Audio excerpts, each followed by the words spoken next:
ও বান্দা, তোর এত টেনশন কিসের রে?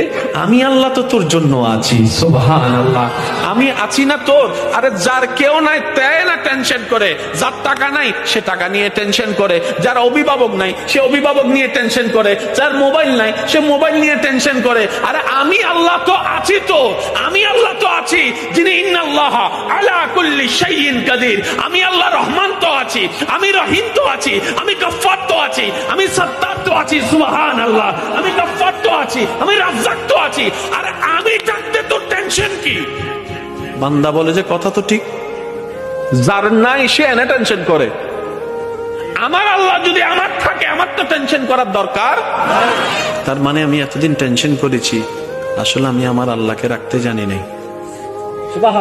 আমি আমার আল্লাহকে রাখতে জানি, আমি আমার আল্লাহকে ধরে রাখার মতো ধরে রাখতে জানি নাই, যার কারণে তো টেনশন আমাকে স্পর্শ করেছে।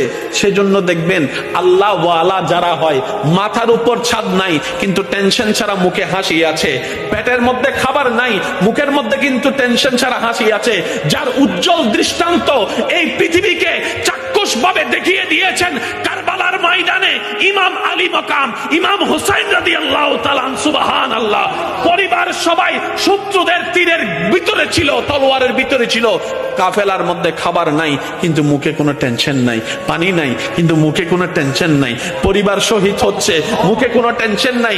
জগৎ জিজ্ঞেস করে, ও ইমাম হুসাইন, এই কঠিন মুহূর্ত আপনি এত খুশি মনে আছেন কিভাবে?